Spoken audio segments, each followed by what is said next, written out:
Assalamualaikum warahmatullahi wabarakatuh. Nama saya Putri Esti Santosa. Saya kelas H Hukum Tata Negara semester 4. Sumber hukum Al-Quran. Al-Quran berkedudukan sebagai sumber pertama dan utama dalam hukum Islam. Kedudukan ini mengharuskan umat Islam memahami pesan-pesan yang dikandung dalam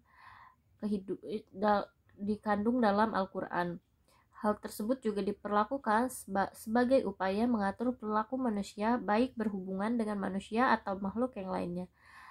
Demikian pula seluruh persoalan yang berkaitan dengan hukum, meski dicari jawabannya terlebih dahulu dari petunjuk yang terkadang dalam Al-Quran, kemasalahan hidup manusia di dunia dan di akhirat diyakini dapat diperoleh jika manusia melandaskan pada perilaku hidup mereka kepada petunjuk Al-Quran.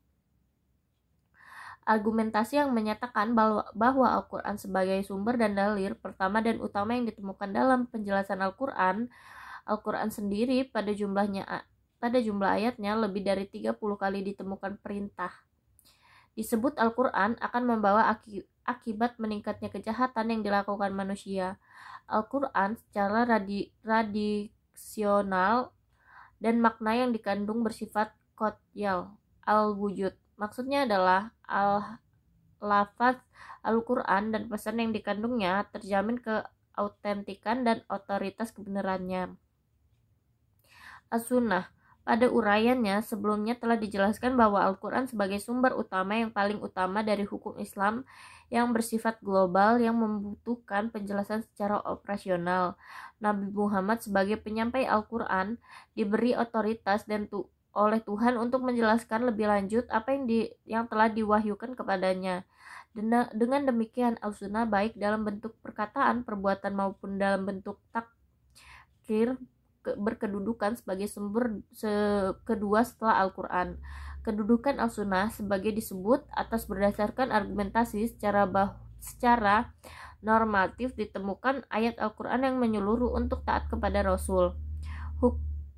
Itu adalah ketentuan dari Allah. Barang siapa taat kepada Allah dan Rasulnya, niscaya Allah memasukkan ke dalam surganya.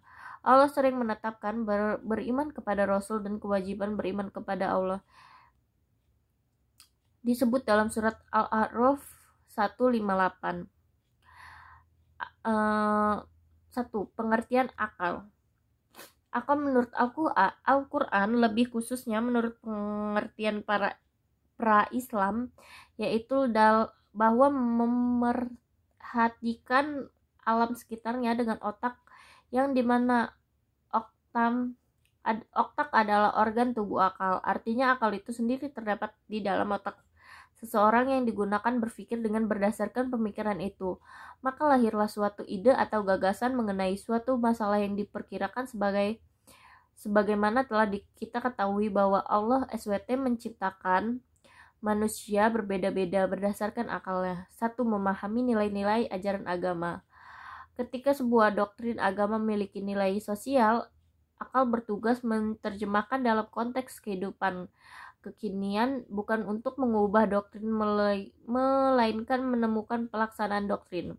2. Akal bertugas memilih dan menyeleksi doktrin agama.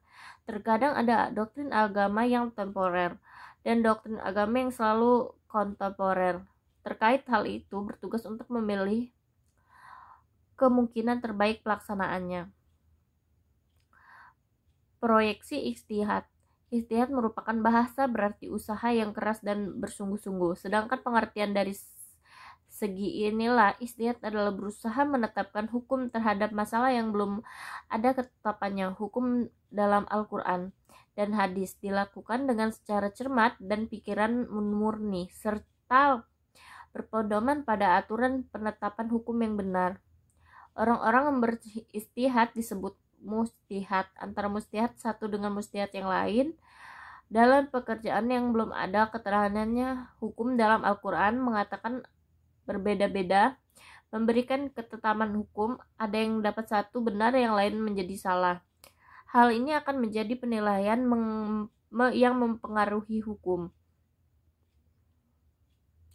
Ijtihad ditetapkan dengan beberapa cara, antara lain ilma dan kias. Ilma adalah kesepakatan para mujtahid pada suatu masalah Rasul wafat terhadap suatu masalah, sedangkan qiyas adalah penetapan hukum secara menghubungkan suatu perkara. Sekian, assalamualaikum warahmatullahi wabarakatuh.